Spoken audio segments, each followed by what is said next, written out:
got me to, it's like, man, we better get autopilot going and get it out there. A guy was in an early Tesla driving down the highway and he fell asleep and he ran over a cyclist and killed him. And it's like, I was like, man, if we had autopilot, wouldn't have run out of the, we might have fallen asleep, but at least he wouldn't have run over that cyclist. So how did you implement it? Like, did you just use cameras programmed with the system so that if it sees images, it slows down? And how much time do you give?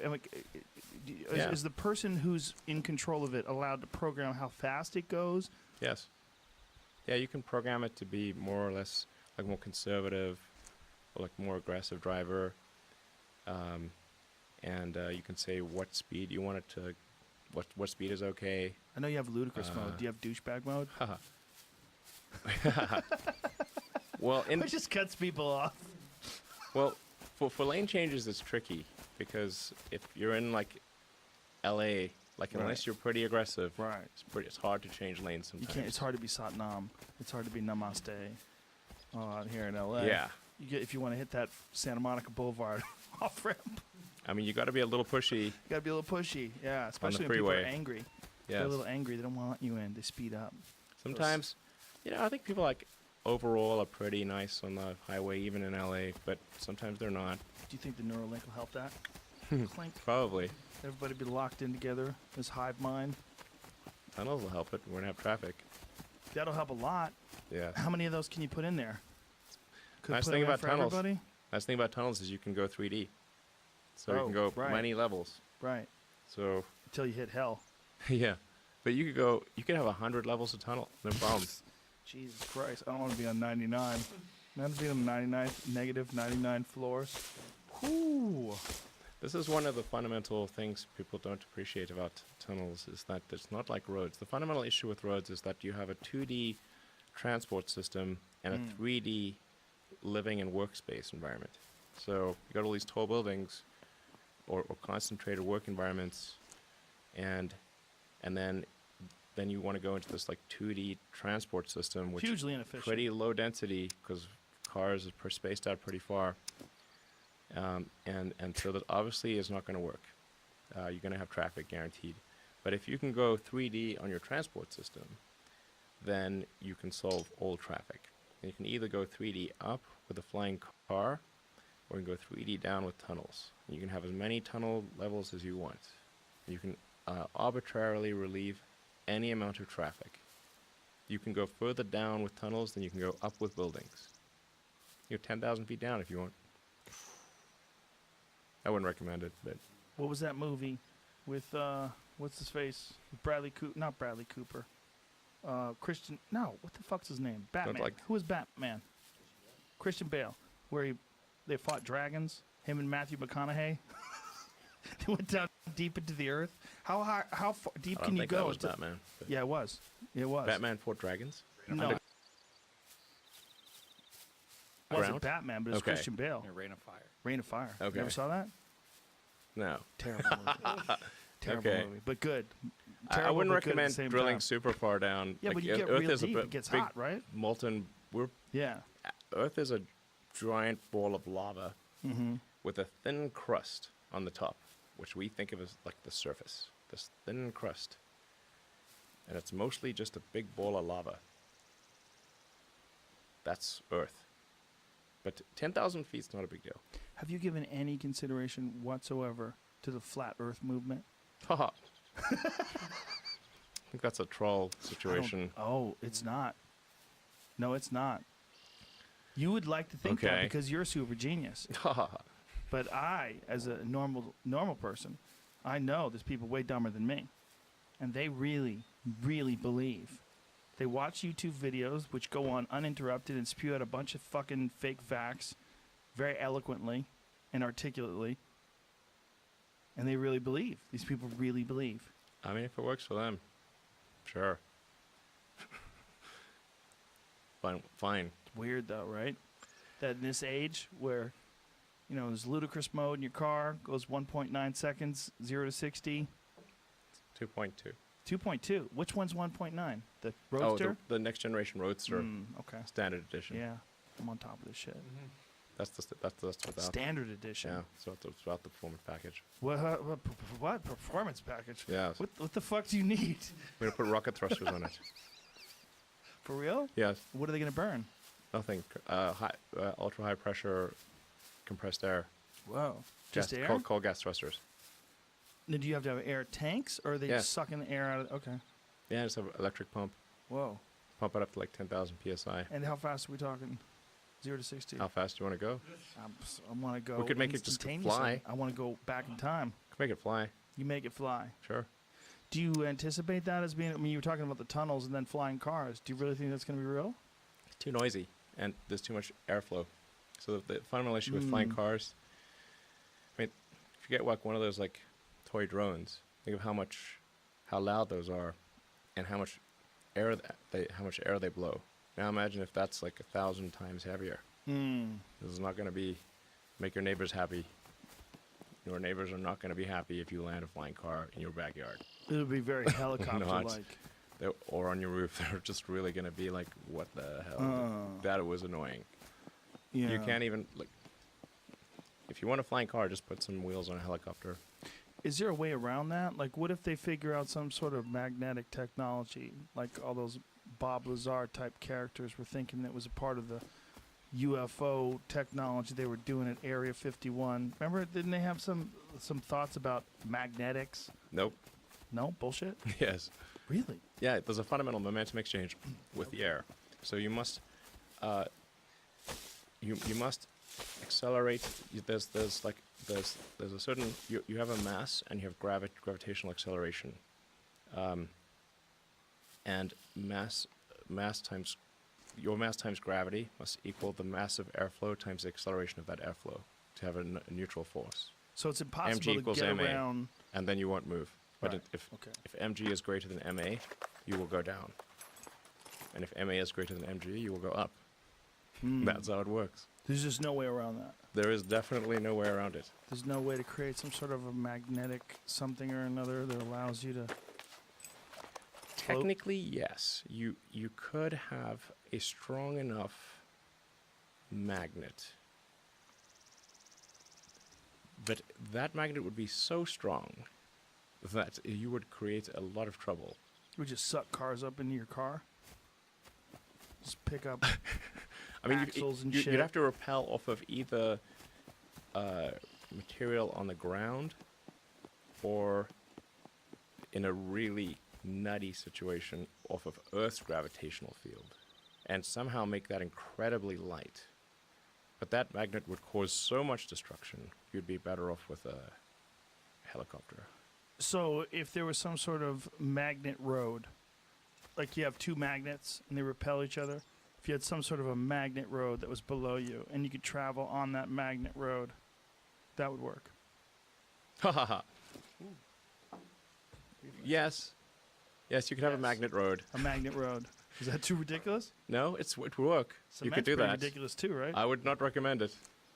There's a lot of things I don't recommend. I don't would recommend super not smoking. recommend that. Not good, not wise, I think. No? Magnet roads? No. No. Definitely not. Definitely not. That would cause a lot of trouble. So you've put some time and consideration into this other than, instead of like my foolishly rendered thoughts. So you think that tunnels are the way to do it. Oh, it'll work for sure. That'll work. Yes. And these tunnels that you're building right now, these are basically just like test versions of this ultimate idea that you have? It's just a hole in the ground. Right. We played videos of it where Just a your hole in the idea is ground. that you're going to drop that hole in the ground. There's a sled on it, and the sled goes very fast, like 100 miles an hour plus. Yeah, you can go real fast. You can go as fast as you want. And then if you want to go long distances, you can just draw the air out of the tunnel, make sure it's real straight. Draw the air in the tunnel. Yeah, just have a vacuum tunnel. Because then depending on how fast you want to go, you can either use wheels, or you could use air bearings, depending upon the ambient pressure in the tunnel, or you could maglev it if you want to go super fast. So magnet road. Yes. But underground magnet roads. You don't- Underground magnet Yeah, roads. otherwise you're going to really create a lot of trouble with because there's metal things. Ah, so magnet road's the way to go, just underground. If you want to go really fast underground, you would be maglev in a vacuum tunnel. Mag in a vacuum tunnel. Magnetic levitation in a vacuum rocket tunnel. launchers. What? With rocket launchers. No, I would not recommend putting any Come exhaust on, gas bro. in the tunnel. Oh, okay. I see what you're saying. Because 'Cause then then you're your gonna have to air will pump be it out. gone. Right. You have to pump it out, and you probably have a limited amount of air in the first place. Like, how much can you breathe? Do you have to pump oxygen into these cubicles? Or these No, you'd have like a tubes? pressurized pod. It'd be like a little tiny underground spaceship, basically. Like an airplane. Because you have air in an airplane, it's not getting new air in. It is. It is? Yes. They have like a little hole? Yeah, they have a pump. Really? Yeah. So it gets it from the outside? Yes. Wow, I didn't know that. And it's like the air is airplanes have it easy because essentially they're pretty leaky, but Jesus. so long as the air pump is working at a decent speed, they have backup pumps. Oh. So they have 3 pumps or 4 pumps or something, and then it exhausts through the outflow valve, and through whatever seals are not sealing quite right. Usually the door doesn't seal quite right on a plane, so there's a bit of leakage around the door, but the pumps exceed the outflow rate, and then that sets the pressure in the cabin. Now, have you ever looked at How it works. planes and gone, I could fix this? I just don't have the Yeah. time. Too busy I making. have a design for a plane. You do? Yeah, A better design? I mean, probably I think it is. Yeah. Who have you talked to about this? And I've talked to friends. Friends? Friends and I'm your friend. girlfriends. And You can tell me. What do you got? What's going on? Well, I mean, the exciting thing to do would be some sort of electric vertical takeoff and landing supersonic jet of some kind. Vertical takeoff and landing, meaning no need for a runway. Just shoot up straight in the air and then. Ooh. How would you do that? I mean, they do that on some military aircraft, correct? Yes. The trick is that you have to transition to level flight, and then the thing that you would use for vertical takeoff and landing is not suitable for high-speed flight. So you have two different systems. I've Vertical thought about takeoff this and quite landing a lot. system. I've thought about this Okay. quite a lot. The interesting thing about an electric plane is that you want to go as high as possible, but you need a certain energy density in the battery pack, because you have to overcome gravitational potential energy. Once you've overcome gravitational potential energy and you're at a high altitude, the energy you use in cruise is very low, and then you can recapture a large part of the gravitational potential energy on the way down. So you really don't need any kind of reserve fuel, if you will, because you have the energy of height, gravitational potential energy. This is a lot of energy. So once you can get high, the way to think about a plane is it's a force balance. So the force balance. So a plane that is not accelerating is a neutral force balance. You have the force of gravity, you have the lift force of the wings, then you've got the force of the whatever thrusting device, the propeller or turbine or whatever it is, and you've got the resistance force of the air. Now the higher you go, the lower the air resistance is. Air density drops exponentially, but drag increases with the square. An exponential beats a square. The higher you go, the faster you will go for the same amount of energy. And at a certain altitude, you can go supersonic with less energy per mile, quite a lot less energy per mile than an aircraft at 35,000 feet, because it's just a force balance. I'm too stupid for this conversation. It makes sense, though. No, I'm sure it does. Now, when you think about this new idea of designing, I mean, when you have this idea about improving planes, Mm-hmm. are you going to bring this to somebody? Or you just chuck Well, this I have a lot on around? my plate. Right, that's what I'm saying. I don't know how you do what you do now, but if you keep coming up with these But it's got to be hard to pawn these off on someone else either. Hey, go do a good job with this vertical takeoff and landing system that I want to implement to regular planes. The airplane, electric airplane isn't necessary right now. Electric cars are important. We need Solar energy is important. Stationary storage of energy is important. These things are much more important than creating electric supersonic VTOL. Also, the planes naturally, you really want that gravitational energy density for an aircraft, and this is improving over time. So, it's important that we accelerate the transition to sustainable energy. That's why electric cars, it matters whether electric cars happen sooner or later. We're really playing a crazy game here with the atmosphere and the oceans. We're taking vast amounts of carbon from deep underground and putting this in the atmosphere. This is crazy. We should not do this. It's very dangerous. So we should accelerate the transition to sustainable energy. I mean, the bizarre thing is that obviously we're going to run out of oil in the long term. There's only so much oil we can mine and burn. It's tautological. We must have a sustainable energy transport and energy infrastructure in the long term. So we know that's the end point. We know that. So why run this crazy experiment where we take trillions of tons of carbon from underground and put it in the atmosphere and oceans? This is an insane experiment. It's the dumbest experiment in human history. Why are we doing this? It's crazy.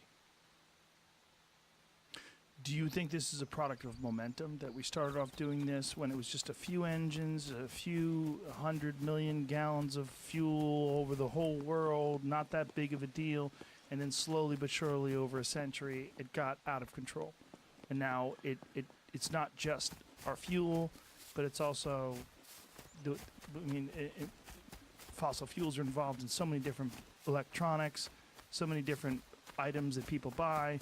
It's just this constant desire for fossil fuels, constant need for oil, without consideration of the sustainability. The things like oil, coal, gas, it's the easy money. Right. It's easy money. So, have you heard about clean coal? The president's been tweeting about it. It's got to be real. Clean coal, all caps. Did you see? He used all caps. Clean coal. Well, it's very difficult to put that CO2 back in the ground. It doesn't like being in solid form. Have you thought about something like that? Like some sort of a filter? Giant building-sized filter sucks carbon out of the atmosphere? Is that possible? No, it doesn't. It's not possible. No? Nope, definitely not. So we're fucked. No, we're not fucked.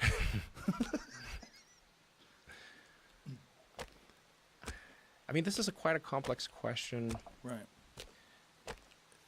We're really just, the more carbon we take out of the ground and add to the atmosphere, and a lot of it gets permeated into the oceans, the more dangerous it is. Like, I don't think right now, I think we're okay right now. We can probably even add some more, but the momentum towards sustainable energy is too slow. Like, there's a vast base of industry, vast transportation system. Like, there's 2.5 billion cars and trucks in the world. So, and the new car and truck production, if it was 100% electric, that's only about 100 million per year. So it would take, if you could snap your fingers and instantly turn all cars and trucks electric, it would still take 25 years to change the transport base to electric. Makes sense, because how long does a car truck last before it goes into the junkyard and gets crushed? About 20 to 25 years. Is there a way to accelerate that process, like some sort of subsidies or some encouragement from the government financially? Well, the thing that is going on right now is that there's an inherent subsidy in any oil-burning device. Any power plant or car is fundamentally consuming the carbon capacity of the oceans and atmosphere. Or just say atmosphere for short. So like you can say like, okay, there's a certain probability of something bad happening past a certain carbon concentration in the atmosphere. And so there's some uncertain number where if we put too much carbon in the atmosphere, things overheat, oceans warm up, ice caps melt, ocean real estate becomes a lot less valuable underwater.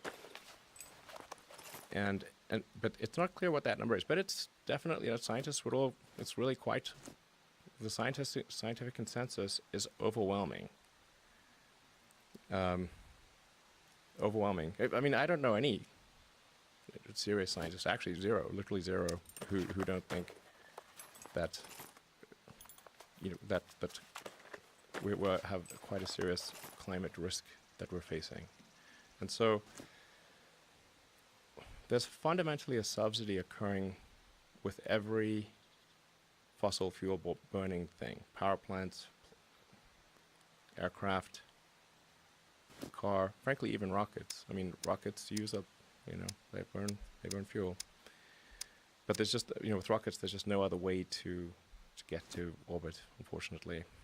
So it's the only way. But with cars, there's definitely a better way with electric cars. And to generate the energy, do so with photovoltaics, because we've got a giant thermonuclear reactor in the sky called the sun. It's great. It shows up every day. Very reliable. So if you can generate energy from solar panels, store it with batteries, you can have energy 24 hours a day. And then you can, can send it to the poles or near to the north with high voltage lines. Also, the northern parts of the world tend to have a lot of hydropower as well.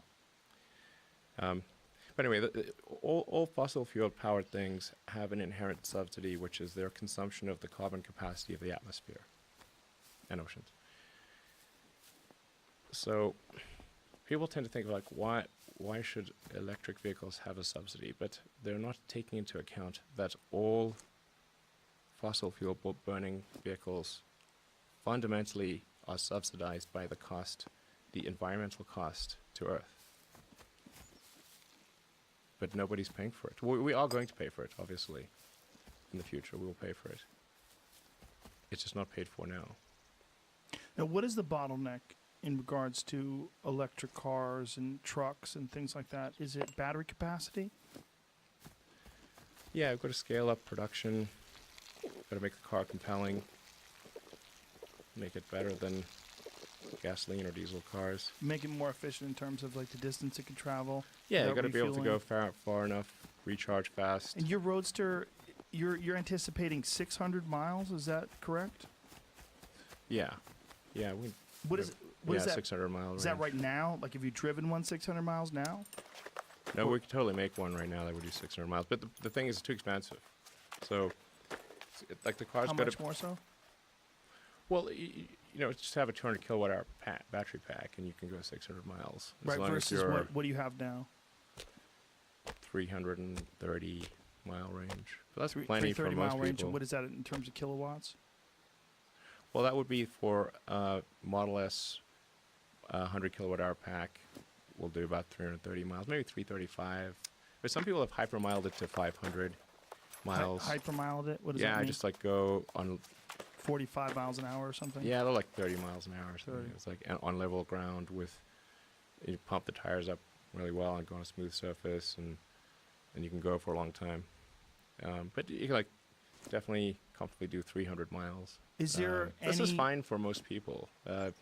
Usually 200 or 250 miles is fine. 300 miles is, you don't even think about it really. Is there any possibility that you could use solar power, that solar powered one day, especially in Los Angeles? I mean, as you said about that giant nuclear reactor, 1 million times bigger than Earth, just floating in the sky. Is it possible that one day you'll be able to just power all these cars just on solar power? I mean, we don't ever have cloudy days. If we do, there's 3 of them. Mm-hmm. Well, the surface area of a car is, without making the car like really blocky, or having some like a G-Wagon. Yeah, like and just like having a lot of surface area where like maybe like solar panels fold out or something. Like your E-Class. That's what we needed. The E-Type? Yeah, the Jaguar E-Type with a giant long hood. That could be a giant solar panel. Well, at the beginning of Tesla, I did want to have this like unfolding solar panel thing. That you'd press a button and it would just like unfold these solar panels and like recharge your car in the parking lot. Ah. Yeah, we could do that, but I think it's probably better to just put that on your roof. Right. And then it's gonna just be facing the sun all the time. Because like What car otherwise had your that car on could the be in the roof? shade. You know, it could be in the shade. It could be in a garage or something like Right. that. Yeah. Didn't a Fisker have that on the roof? The Fisker Karma, new generation for I believe it was only for the radio. Is that correct? Yeah. I mean, I think it could like recharge like 2 miles a day or something. Did you laugh when they started blowing up when they got hit with water? Do you remember what happened? They what? Yeah, when they had a dealership yeah. the Fisker Karmas were parked. Was that like that with a flood in Jersey? Yes. Yeah. When the hurricane came in, they got overwhelmed with water and they all started exploding. There's fucking great video of it. Did you watch the video? I didn't watch the video, but I did see. If I I was saw a you, picture of the I'd be aftermath. naked, lubed up. Watch that video, laugh my ass off. They all blow up. They got wet and they blew up. That's not good. Yeah, we made our battery waterproof so that doesn't happen. Smart Actually, move. Yeah, there was a guy in Kazakhstan that I think it was Kazakhstan that he just boated through a tunnel, underwater tunnel, like a flooded tunnel, and just turned the wheels to steer and pressed the accelerator, and it just floated through the tunnel, and he Wow. steered around the other cars. You're like, That's amazing. it's on the internet. What happens if your car gets a little sideways? Like if you're driving in snow? Like what if if your autopilot is on and you're in like Denver and it snows out and your car gets a little sideways? Does it correct itself? Oh yeah, it's got great traction control. But does it know how to like correct? Do you know how like Oh, when yeah. your ass end kicks Sure. out, you know how to counter steer? Oh yeah, no, it's really good. It knows how to do it? Yeah, Whoa. pretty crazy. That's pretty crazy. Yeah. So like if you're going sideways, it knows how to correct itself? It generally won't go sideways. It won't. No. Why not? It will correct itself before it goes sideways. Even in black ice? Yeah, there's videos where you can see the car, the That alone.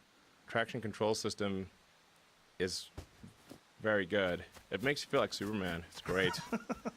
You like feel like you can it will make you feel like this incredible driver. I believe it. Yeah. Now, how do you program that? We do our testing on like an ice lake in Sweden.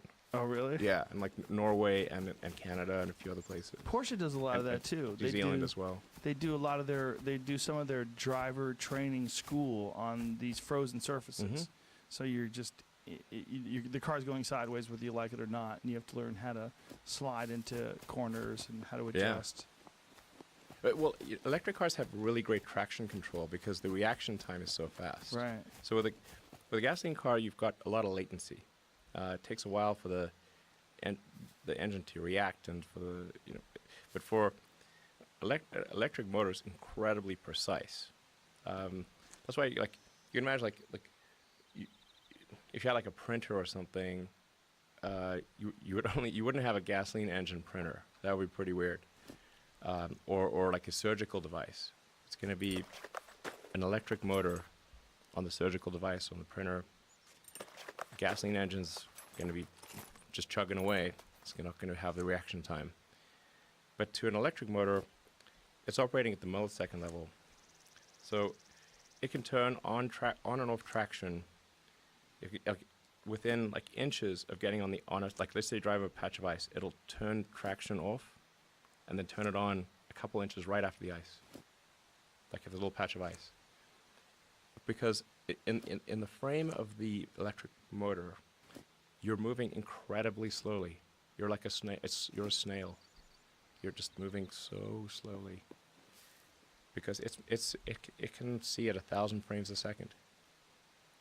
And so it's like, say, one Mississippi, it just thought about things 1,000 times. So it's realized that your wheels are not getting traction. It understands there's some slippery surface that you're driving on. Yes. And it makes adjustments in real time. Yes. And milliseconds. That'd be so much safer than a regular car. Yes, it is. Just that alone, for loved ones, you'd want them to be driving your car.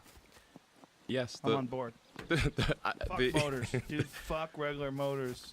The S, X, and 3 have the lowest probability of injury of any cars ever tested by the U.S. government. Wow. Yeah, but it's pretty funny. It's pretty crazy. Like people still sue us. Like they'll have like some accident at 60 miles an hour where they like twisted an ankle, and they sue. Like they'll be dead in another car. They still sue us. But that's to be expected, isn't it? It is to be expected. Do you take that into account with like the same sort of fatalistic, undertones? Just sort of just go, you gotta just let it go. This is what people do. I tell you, I've got what it is. Quite a lot of respect for the justice system. Judges are very smart, and so far I've found judges to be very good at justice, because and juries are good too. Like they're actually quite good. People. You read about like occasional errors in the justice system. Let me tell you, most of the time they're very good. And like the guy mentioned that who fell asleep in the car and he rode over a cyclist, and that was what encouraged me to get autopilot out as soon as possible. That guy sued us. He sued you for falling asleep. Yes, I'm not kidding. He blamed it on the new car smell. What? Yes. He blamed him falling asleep on your new car smell. There's a lawyer. This is a real thing that happened. Somewhere there's a lawyer that thought that through in front of his laptop before he wrote that up. Yes, he got a lawyer and he sued us, and the judge was like, this is crazy. Stop bothering me." No. Thank God. Yes. Thank God. Thank God there's a judge out there with a brain.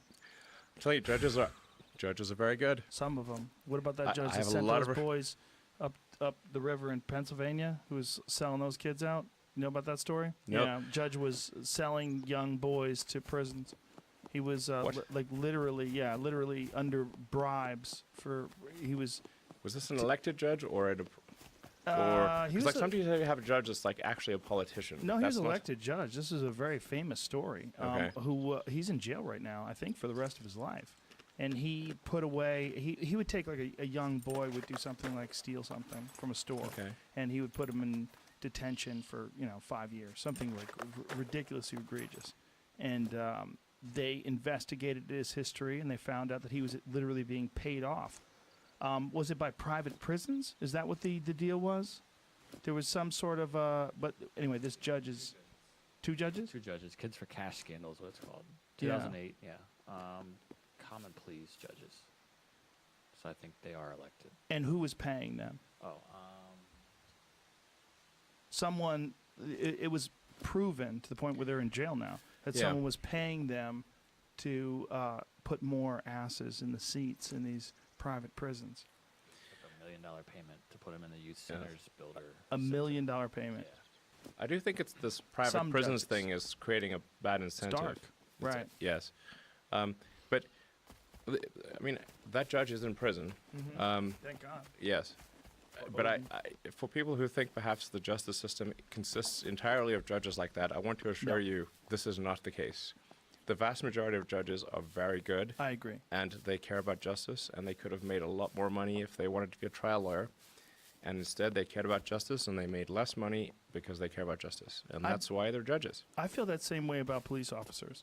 I Yes. feel like there's so many interactions with so many different Yes. people with police officers that the very few that stand out, that are horrific, we tend to look at that like this is evidence that police are all corrupt. And I think that's crazy. No, most police are very honest. Yes. Military personnel that I know are Yes. very honorable, ethical people. Yes. And much more honorable and ethical than the average person. That's I my agree. impression. That is my impression as well. But and that's not to suggest that we be complacent and assume everyone's honest and ethical. And obviously, if somebody is given a trusted place in society, such as being a police officer or a judge, and they are corrupt, then we must be extra vigilant against such situations Yes. and take action. but we should not think that this is somehow broadly descriptive of people in that profession. I couldn't agree more. I think there's also an issue with one of the things that happens with police officers, prosecutors, and anyone that's trying to convict someone or arrest someone is that it becomes a game. And in games, people want to win. Yes. And sometimes people cheat. Yes. Yes. I mean, if you're a prosecutor, you should not always want to win. There are times when you should okay, I just should not want to win this case, and then just pass on that case. Sometimes people want to win too much. That is true. I think also it becomes tough if you're like a district attorney. You tend to sort of see a lot of criminals, and then your view of the world can get negatively. Yes. Have a negative. You have a negative view of the world because you're just interacting with a lot of criminals, but actually most of society does not consist of criminals. Right. And I actually had this conversation at dinner several years ago with a district attorney. And I was like, man, it must sometimes seem pretty dark because, man, there's some terrible human beings out there. And he was like, yep. And he was like dealing with some case which consisted of a couple of old ladies that would run people over somehow for insurance money. It was rough. I was like, wow, that's pretty rough. I was like, it's like hard to maintain faith in humanity if you're a district attorney. But it's only a few % of society that are actually bad, and then if you go to the worst, say 0.1% of society, or the worst 1 in 1,000, 1 in a million, like how bad is the millionth worst person in the United States? Right. Pretty damn bad. Like damn evil. Like yeah. the millionth, the millionth, or 1 in a million of evil is so evil people cannot even conceive of it. But there's 330 million people in the United States, so that's 330 people out there somewhere. But by the same token, there's also 330 people who are incredible angels and unbelievably good human beings. Yeah. On the other side. But because of our fear of danger, our thoughts tend to gravitate towards the worst case scenario. Yes. And we want to frame that. And it's one of the real problems with prejudice. We want, whether it's prejudice towards different minorities or prejudice towards police officers or anything. It's like we want to look at the worst case scenario and say, this is an example of what this is all about. And you see that even with people, how they frame genders. Some men frame women like that. They get ripped off by a few women and they decide all women are evil. Some women get fucked over by a few men, all men are shit. And this is very toxic. And it's also a very unbalanced way of viewing the world, and it's very emotionally based, and it's based on your own experience, your own anecdotal experience. And it can be very influential to the people around you, and it's a dangerous way. It's a dangerous thought process and pattern to promote. It is a very dangerous thought pattern. I really think, people should give other people the benefit of the doubt and assume that they're good until proven otherwise. And I think really most people are actually pretty good people. Nobody's perfect. They have to be. If you think of the vast numbers of us that are just interacting with each other constantly, we have to be better than we think we are. Yes, there's no other way. I mean, here are these weapons, but how many times, nobody's presumably tried to murder you in your Nobody studio? yet. Yes, nobody's, but now the sword's right there. Fake flamethrower here. It's not a flamethrower. Now we got a real problem. I'm going to put it on that side, too. I'm going to leave it for the guests. Yeah. I'm like, look, man, if I say something that fucked up, it's right there. To liven things up for sure. It's guaranteed to make any party better. Yeah. Well, that's the armed civilization theory, right? That an armed community is a safe and polite community. You ever go to Texas? It's kind of true. Yeah, I mean... People in Texas are super polite, and everyone's got a gun. Yes. Don't make somebody angry. Yeah. Don't know what's going to happen. Yeah, it's not a good move. Yeah. Piss people off when everybody can have a gun. Yeah. Better off to just let that guy get in your lane. Yeah. Yeah. We got a big test site in Central Texas near Waco. Oh, beautiful. SpaceX in McGregor It's about 15 minutes away from Waco. That's close to where Ted Nugent lives. It Shout is? out to Ted Nugent. Okay, cool. Yeah.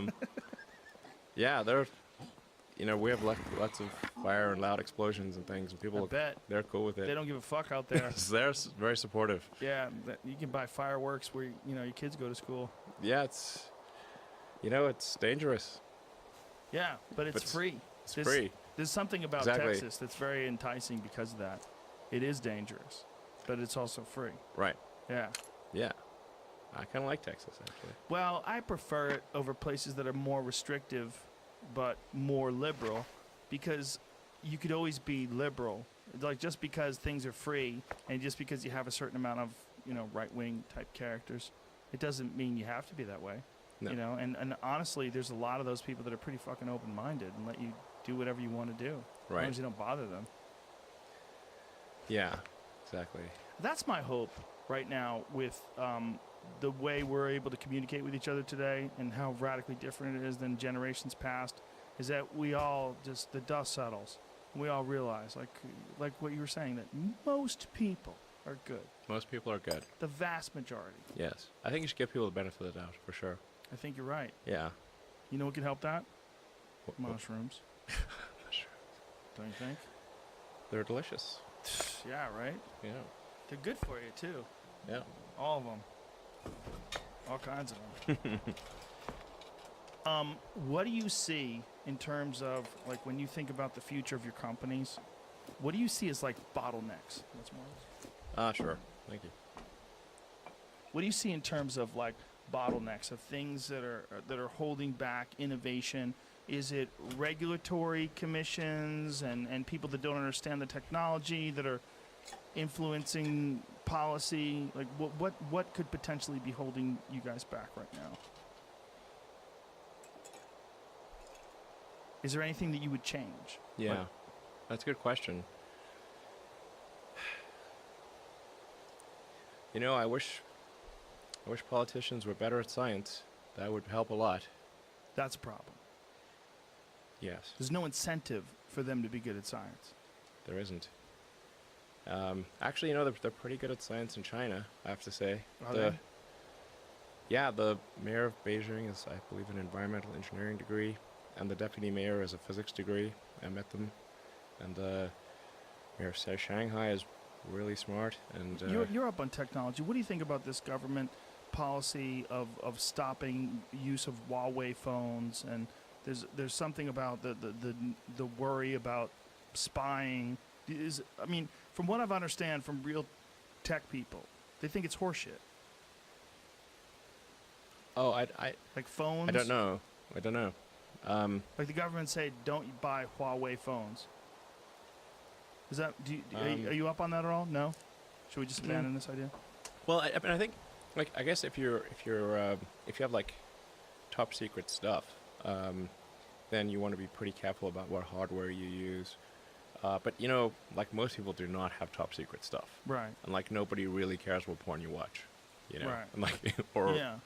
it's like nobody actually cares, So And if they do, that's kind of on them. Like, you then really it's just care- yeah. like national spy agencies do not care, do not give a rat's ass what Right. porn you watch. They do not care. So, like, what secrets does a national spy agency have to learn from the average citizen? Nothing. Well, that's the argument against the narrative. And the argument by a lot of these tech people is that the real concern is that these companies like Huawei are innovating at a radical pace, Mhm. and they're trying to stop them from integrating into our culture and letting this. Like right now, they're the number 2 cell phone manufacturer in the world. Okay. Samsung's number 1, Huawei is number 2, Apple is now number 3. They surpassed Apple as number 2. And the idea is that this is all taking place without them having any foothold whatsoever in America. There's no carriers that have their phones. You have to buy their phones unlocked through some sort of a third party, and then put. Okay. So, and the worry is, that these are somehow or another controlled by the Chinese government. The communist Chinese government is going to distribute these phones, and I don't know if it's the worry is economic influence, and that they'll have too much power. I don't know what it is. Are you paying attention on any of this? Not really. No. I don't think we should worry too much about Huawei phones. Maybe, our national security agencies shouldn't have Huawei phones. Maybe that's a question mark. But I think for the average citizen, it doesn't matter. Doesn't no, they're not. I'm pretty sure the Chinese government does not care about the goings on of the average American citizen. Is there a time where you think that there will be no security, where it will be impossible to hold back information, that whatever bottleneck we'll let go, we're gonna give in, that whatever bottleneck between privacy and ultimate innovation will have to be bridged in order for us to achieve the next level of technological proficiency, that we're just going to abandon it and there'll be no security, no privacy? Do people want privacy? Because they seem to put everything on the internet. Well, right now they're confused. But when you're talking about your Neuralink and this idea that one day we are going to be able to share information and we're going to be some sort of a thing that's symbiotically connected. Yeah, I think we really need to worry about security in that situation. And when, for sure, that's like a security will be paramount. Sure. Yeah. But also, what we will be will be so much different. Our concerns about money, about status, about all these things will seemingly go by the wayside if we really become enlightened. If we really become artificially enlightened by some sort of an AI interface where we have this symbiotic relationship with some new internet type connection to information. What happens then? What is important and what is not important? Is privacy important when we're all gods? I mean, I think the things that we think are important to keep private right now, right, we probably will not think are important. Shame, right? Information, right? What are you hiding? Emotions? Yeah. What are we hiding? I mean, I think I don't know, maybe it's embarrassing stuff. Right, embarrassing stuff. But there's actually I think there's not that much that's kept private that is actually relevant. Right. That other people actually care about. I mean, think other people care about it, but they don't really care about it, and certainly governments don't. Well, some people care about it, but then it gets weird when it gets exposed. Like Jennifer Lawrence, when all those naked pictures of her got exposed. I think in some ways people liked her more. They realized she's just a person, just a girl who likes sex and is just alive and has a boyfriend and sends him messages, and now you get to look into it. And you probably shouldn't have, but somebody let it go and they put it online, and all right. She seems to be doing okay. She's a person. She's just you and me, and it's the same thing. She's just in some weird place where she's on a 35-foot tall screen with music playing every time she talks. Yeah, I mean, I'm sure she's not happy about it, but she's clearly doing fine. But once this interface is fully realized, where we really do become something far more powerful in terms of our cognitive ability, our ability to understand irrational thoughts and mitigate them, and that we're all connected in some sort of an insane way. What are our thoughts on wealth? Our thoughts on social status? How many of those just evaporate? And our need for privacy. Maybe our need for privacy will be the ultimate bottleneck that we'll have to surpass. I think the things that we think are important now will probably not be important in the future, but there will be things that are important. What will be more different important? Things. I don't know, there might be some war of ideas potentially. I don't think Darwin's going away. Right. Darwin's going to be there. Darwin will be there forever. Forever. Yeah. It would just be a different arena. Different arena. A digital arena. Different arena. Darwin's not going away. What keeps you up at night? Well, it's quite hard to run companies. Yeah. Especially car companies, how to say. Quite challenging. The car business is the hardest one of all the things you do? Yes. Because it's a consumer-oriented business as opposed to SpaceX and... Not that SpaceX is no walk in the park, but a car company, it's very difficult to keep a car company alive. It's very difficult. You know, there's only 2 car companies in the history of American car companies that haven't gone bankrupt, and that's Ford and Tesla. That's it. Yeah, Ford rode out that crazy storm, huh? They're the only ones. By the skin of their teeth. Shout out to the Mustang. Yeah. Yeah, by the skin of their teeth. That is interesting, right? Same with Tesla. We barely survived. How close did you get to folding? Very close. 2008 is not a good time to be a car company, especially a startup car company, and especially an electric car company. That was like stupidity squared. And this is when you had those cool roadsters with the T-top, Yeah. with the target top. Yeah, we had like used a highly modified Elise chassis. The body was all completely different. By the way, that was a super dumb strategy that we actually did. Why 'cause was it dumb? It was based on 2 false premises. One false premise was that we'd be able to cheaply convert the Lotus Elise and use that as a car platform, and that we would be able to use technology from this little company called AC Propulsion for the electric drivetrain and the battery. Problem is, the AC Propulsion technology did not work in production, and we ended up using none of it in the long term. None of it. We had to redesign everything. And then once you add a battery pack and an electric motor to the car, it got heavier, it got 30% heavier. Invalidated the entire structure, all the crash structure, everything had to be redone. Nothing, I think it had less than 7% of the parts were common with any device, including cars or anything. Less than 7%? Yes. Everything. Including tires and wheels, bolts, brakes, Yeah, even steering wheel, seats. the steering wheel was, I think the steering wheel was almost the same. Yes, the windscreen. Windscreen. Different. No, I think the windscreen was the same. Same. Yes, I think we were able to keep the Less windscreen. than 7%. So that's basically. Every body panel was different. The entire structure was different. We couldn't use the HVAC system, the air conditioner. Mhm. It was a belt-driven air conditioner. So now we right. needed something that was electrically driven. Which- We needed a new AC compressor. And all that takes away from the battery life as well, right? Yeah, we needed a small, highly efficient air conditioning system that fit in a tiny car and was electrically powered, not belt-driven. It was very difficult. How much did those weigh? Those cars? The Roadster. I think it was about 2,700 pounds. That's still very 27, light. depending on which version, 2,650 to 2,750 pounds, something like that.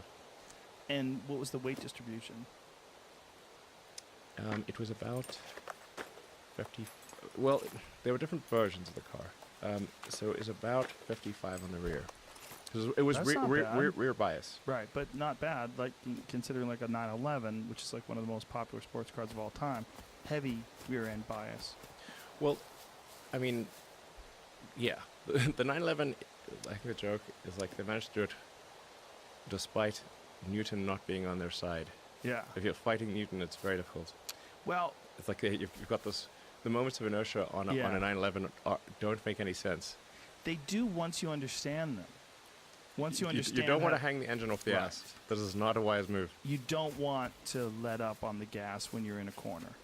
The problem with something that's where the engine is mounted over the rear axle or off the rear axle towards the rear is that your pull moment of inertia is fundamentally screwed. You cannot solve this. It's unsolvable.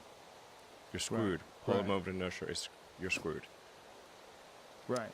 Like essentially, if you spun the car like a top, that's your pull moment of inertia.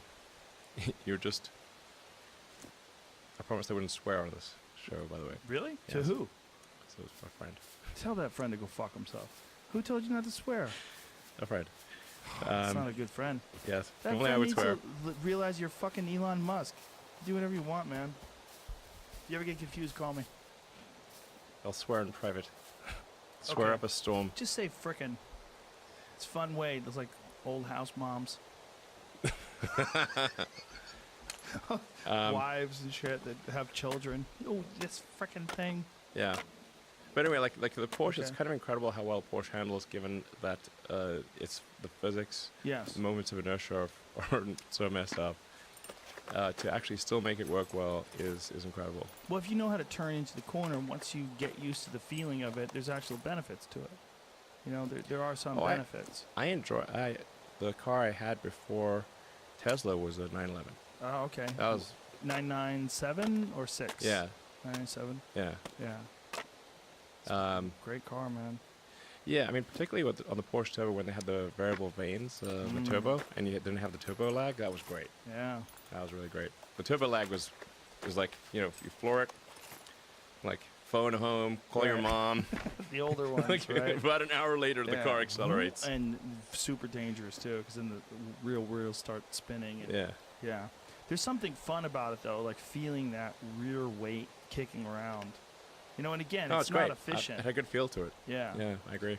But that's what I was talking about earlier about that little car that I have, the 93 911. It's just it's not fast. It's not the best handling car, but it's more satisfying than any other car I have because it's so mechanical. It's like everything about it like crackles and bumps, and it gives you all this feedback. And I take it to the Comedy Store because when I get there, I feel like my brain is just popping and it's on fire.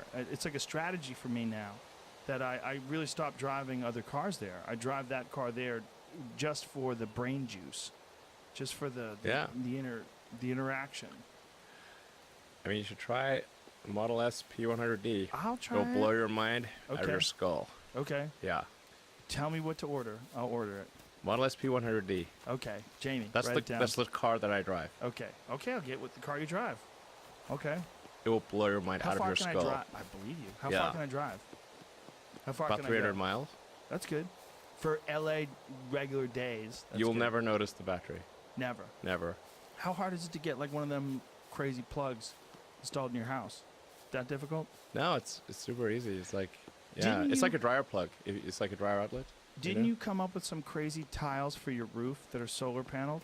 Yeah. I have it on my roof right now. Actually, I'm just trying it out. It's like the thing. It takes a while to like test roof stuff because roofs have to last a long time. Right. So like you want your roof to last like at Could least you 30 put it years. and- over a regular roof? Now, so there's two versions. There's like the solar panels you put on a roof. So like depends on whether your roof's new or old. So if your roof's new, you don't want to replace the roof. You want to put like solar panels on the roof. Right. So that's like retrofit, And then we're trying to make the retrofit panels look real nice. But then the new product we're coming out with is if you have a roof that's either you're building a house or you're going to replace your roof anyway, then you make the tiles have solar cells embedded in the tiles, and then it's quite a tricky thing because you want to not see the solar cell behind the glass tile, so you have to really work with the glass and the various coatings and layers so that you don't see the solar cell behind the glass. Otherwise, it doesn't look right. Right. So it's really tricky. There it You- is. Jamie put it up there. Yeah. Damn, that looks good. See, Is there a you see, like more- if you look closely, you can see if you zoom in, like you can see the cell. Mm-hmm. But if you zoom out, you don't see the cell. Right. Well, it looks cool See? though. Like yeah. that's hard. Invisible solar That's really cells. hard because you have to have sunlight go through. Right. But when it gets reflected back out, it doesn't. It hides the fact that there's a cell there. Now, are those available to the consumer right now? Well, we have. I think about Those on that roof right there? Yes. That's amazing. Oh, that looks good. Yeah. Ooh, I like that. That one's hard. Oh, so you get that kind of fake Spanish-looking thing. I like That's that. French slate. That's white people in Connecticut smoking pipes. Look at that one. Yeah. That's badass, dude. So Those now, will actually work. I believe you. Mm. So the solar panels that are on that house that we just looked at, is that sufficient to power the entire home? It depends on your energy, on how efficient. Expenditure? Yeah. So, generally, yes. I would say it's probably for most. It's going to vary, but anywhere from more than you need to maybe half. Like call it half to 1.5 of the energy that you need, depending on how much roof you have relative to living space. And how ridiculous you are with the TV. TV is no problem. Air Blenders, conditioning. Air air conditioning. conditioning. Air conditioning is Ah. the problem. If you have an efficient air conditioner, and you don't, and depending on how, like, are you air conditioning rooms when they don't need to be air conditioned, which is very common because it's Right. a pain in the neck. You know, it's like programming a VCR. It's like, Right. you know, it's just the blinking 12. So people just like, the hell with that. I'm just gonna make it this temperature all day long. Right. They don't Um, have a smart home where if you're in the room, then it stays cool. Right. Yeah, it should predict when you're gonna be home, and then cool the rooms that you're likely to use, with a little bit of intelligence. We're not talking about like genius home here. We're just talking like elementary, basic stuff. Right. You know, like if you could hook that into the car, like it knows you're coming home. Like there's no point in cooling the home, keeping Right. the home really cool when you're not there. Right. But it can tell that you're coming home. It's gonna cool it to the right temperature right Do you when have an get app there. that works with your solar panels or anything like that? Yeah, we do. And But we need to hook it into the air conditioning to really make the air conditioning work. have you thought about creating an air conditioning system? I know you have. Trick question. Cannot answer questions about future potential Okay, products. let's just let it go. We'll move on to the next thing. But that would be an interesting idea. Yeah, I would say radiant heating, all that. Good ideas. Now, when you think about the efficiency of these homes and you think about implementing solar power and battery power, and is there anything else that people are missing? Is there any other, like, I just saw a smartwatch that is powered by the heat of the human body. It's some new technology. It's able to fully power that way? I don't know if it's Okay. fully or if it's like this watch right here. This is a Casio. Okay. It's called a ProTech, and it's in like an outdoors watch, and it's solar powered. Okay. And so it has the ability to operate for a certain amount of time on solar. Yeah. So if you have it exposed, it could function for a certain amount of time on solar. Yeah, well, you know, like there's the self-winding watches where, you Yeah. know, it's just got a weight in the watch, and as you move your wrist, the weight moves from one side to the other, and it winds the watch up. That's a pretty cool thing. Yeah, yeah. Well, it's Yeah. amazing that like Rolex is that it's all done mechanically. There's Yeah. no batteries in there. There's no nothing. Yeah, you could do the same thing and create a little charger that's based on wrist movement. It really depends on how much energy your watch uses. You know what's fucked up about that though? We accept a certain amount of like fuckery with those watches. Like I brought my watch. I have a Rolex that my friend Lorenzo gave me, and I brought it to the watch store, and I said, "This thing's always fast." I said, "It's always like after a couple months, it's like 5 minutes fast." And they go, "Yep." They go, "Yeah, Really? it's just what it does." And I Okay. go, "Hold on." I go, "So you're telling me that it just is always going to be fast?" They're like, "Yeah." It's just like every few months you gotta like reset it. Seems like they should recalibrate that thing. They can't. They tried. They say every few months, whether it's 4 months or 5 months or 6 months, it's gonna be a couple minutes fast. Okay, it seems like they should really recalibrate that, because You if it's should always figure that fast, shit you out, can just right. delete those minutes. You need to fucking kick down the door at Rolex and go, "You bitches are lazy." It's kind of amazing that you can keep time mechanically on a wristwatch with these tiny little gears. It's amazing. Yeah. I mean, the whole luxury watch market is fascinating. I'm not that involved in terms, like I don't buy them. I bought them as gifts, so I don't buy them for myself. But when I look at them online, like, there's $1 million watches out there now that are like, they have like little rotating moons and Yeah. stars, and they live like, look at this thing. How much is that one, Jamie? These are fucking preposterous. I like gears. I Those look- love them. Yeah, I love look, them. I think they're beautiful. But there's some of these people that are just taking it right in the ass. They're buying these watches for like $750,000. I'm like, yo, that's a Timex, son. Nobody knows. It's not any better than some Casio that you could just buy online. Like, look at that, though. Well, here's the thing. If you're a person that doesn't just want to know the time, you want craftsmanship, you want some artisan's touch, you want innovation in terms of like a person figuring out how gears and cogs all line up perfectly to every time it turns over, it's basically a second. I mean, that's just, there's art to that. Yeah, I agree. Yeah, it's not just telling time. I like this watch a lot, but if it got hit by a rock, it would be sad. Yeah. It's just a watch. It's a mass-produced thing that runs on some quartz battery. But those things, there's art Yeah. to that. No, I agree. It's beautiful. Yeah, Yeah. Love it. yeah. There's something amazing about it. It's There because is. it represents the human creativity. It's not just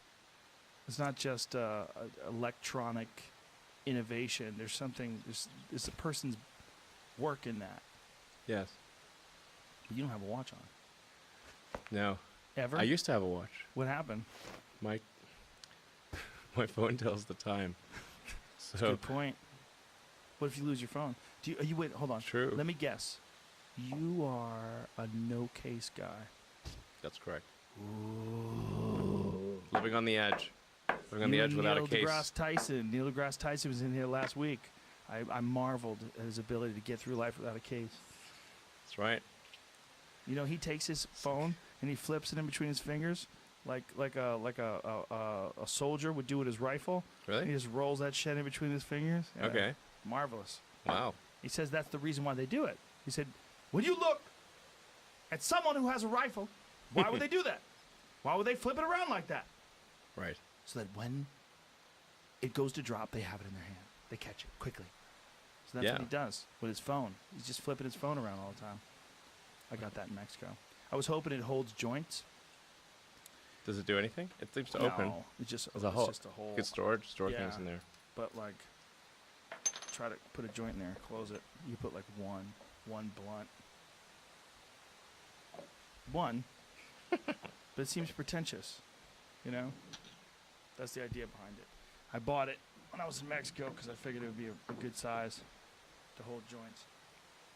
Or not. So is that a joint?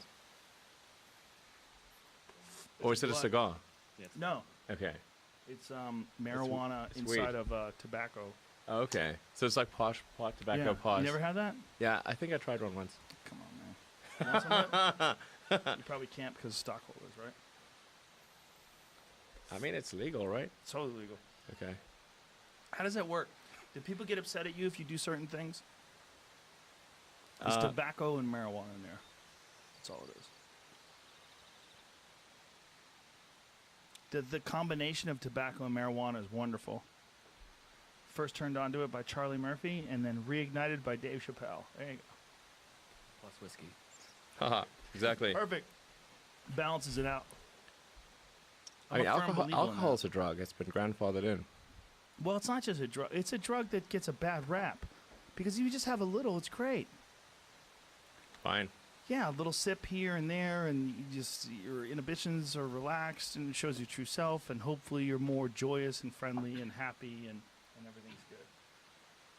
The real worry is the people that can't handle it, like the real worry about people who can't handle cars that can go 0 to 60 in 1.9 seconds or anything.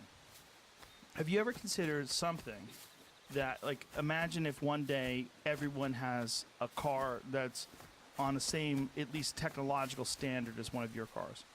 And everyone agrees that the smart thing to do is not just to have bumpers, but to perhaps have some sort of a magnetic repellent device. Some electromagnetic field around the cars, that as cars come close to each other, they automatically radically decelerate because of magnets or something. Well, I mean, our cars brake automatically. Brake, Yeah. yeah, when they see things. Yes. But like a physical barrier. Like Well, the wheels work pretty well. the wheels. Yeah, they work pretty well. Decelerated at, 1.1s, 1.2 Gs, that kind of thing.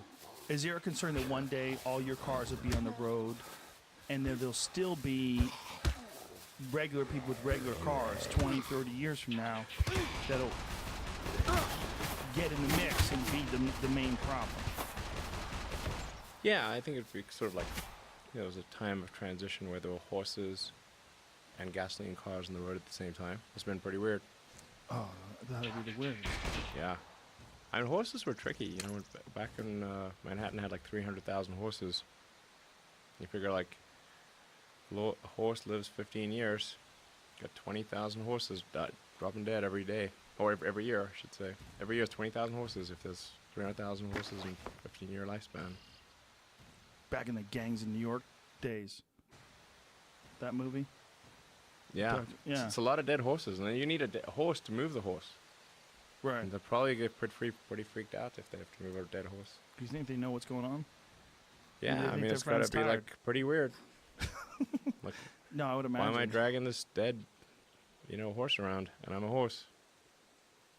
Do you I ever don't like it. stop and think about your role in civilization? Do you ever stop and think about your role in the culture? Because me, as a person who never met you until today, when I think of you, I've always thought of you as being this weirdo super inventor dude who just somehow or another keeps coming up with new shit.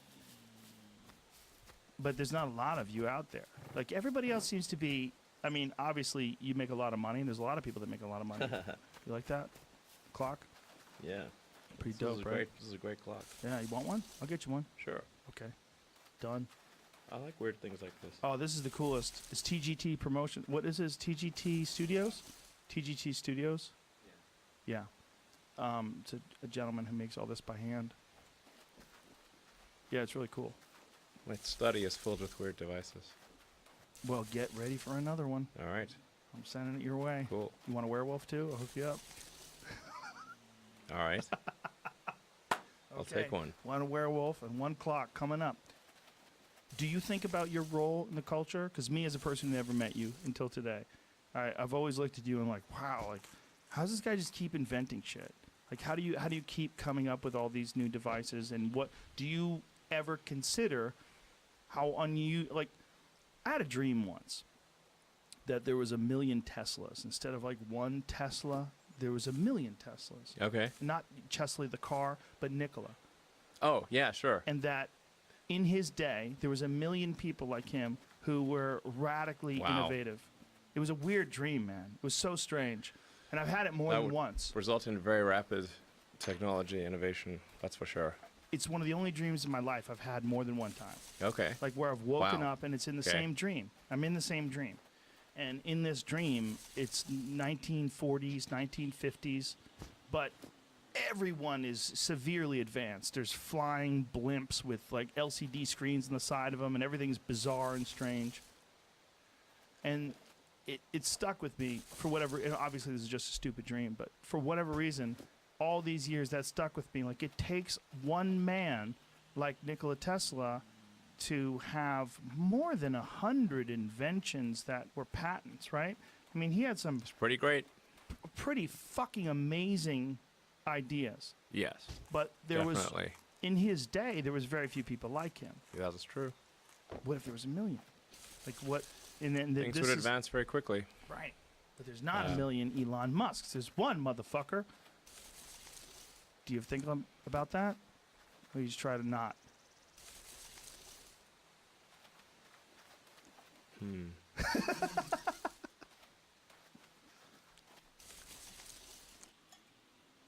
I don't think you'd necessarily want to be me. I don't think Well, Well, what's sure, the worst part I about don't think you? people would like it that much. Well, most people wouldn't, but they can't be you. So that's like some superhero type shit. You know, you wouldn't want to be Spider-Man. I'd rather just sleep tight in Gotham City. I hope he's out there doing his job.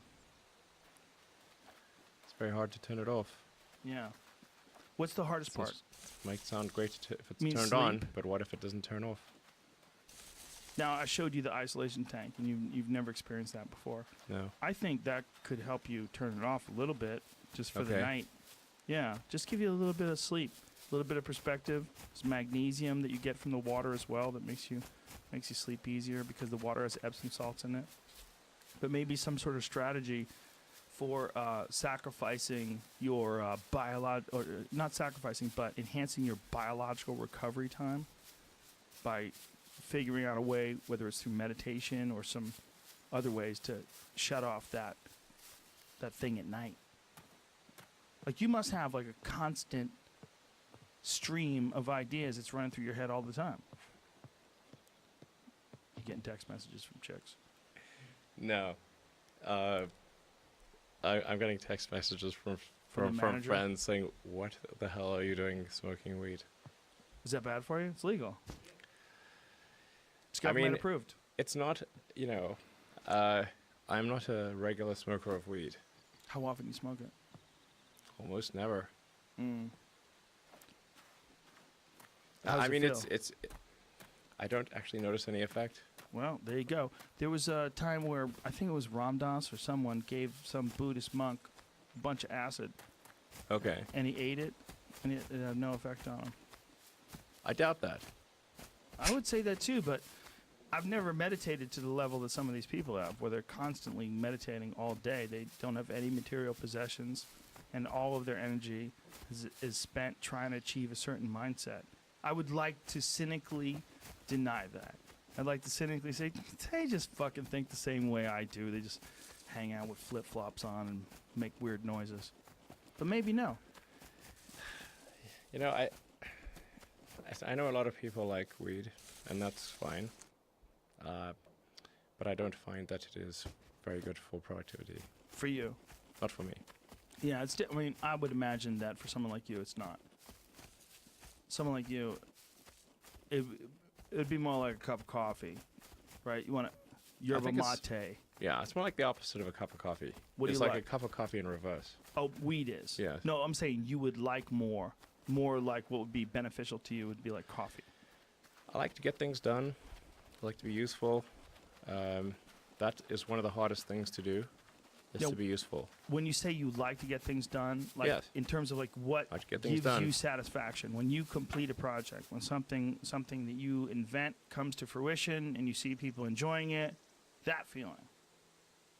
Yes, doing something useful for other people that I like doing. That's interesting for other people. Yes. So that do you think that is maybe the way you recognize that you have this unusual position in the culture where you can uniquely influence certain things because of this? I mean, you essentially have a gift, right? I mean, you would think it was a curse, but I'm sure it's been fueled by many, many years of discipline and learning. But you essentially have a gift, and that you have this radical sort of creativity engine when it comes to innovation and technology. It's like you're going at a very high RPMs. All the time. What is that like? Doesn't stop. I don't know what would happen if I got into a sensory deprivation tank. Let's try. It sounds concerning. It's But like why? running the engine with no resistance. That seems. Is that what it is, though? Maybe it's not. Maybe it's fine. I don't know. How I'll much- try it. I'll try it. Have you ever Maybe it's fine. experimented with meditation or anything? Yes. What do you do? Or what have you done, rather? I mean, you just sort of sit there and be quiet and then repeat some mantra, which acts as a focal point. It does still the mind. It does still the mind. But I don't find myself drawn to it frequently. Do you think that perhaps productivity is maybe more attractive to you than enlightenment, and like, or even the concept of whatever enlightenment means? Like, what are you trying to achieve when you're meditating all the time?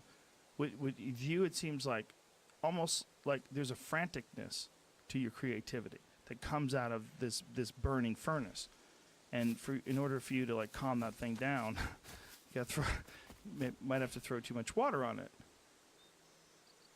It's like a never-ending explosion. Like, what is it like? Like, try to explain it to a dumb person like me. What's going on in the head? Never-ending explosion. It's just constant ideas, just bouncing around. Yes. Whew. Damn. Yeah. So when everybody leaves, it's just Elon sitting at home, brushing his teeth. Just a bunch of ideas bouncing around your head. Yeah. Whew. All the time. When did you realize that that's not the case with most people?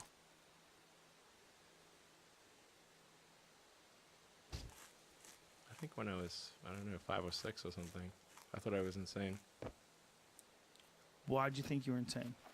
because it was clear that other people did not. Their mind wasn't exploding with ideas all the So- time. They weren't expressing it. They weren't talking about it all. And you realized by the time you were 5 or 6, like, oh, they're probably not even getting this thing that I'm getting. No.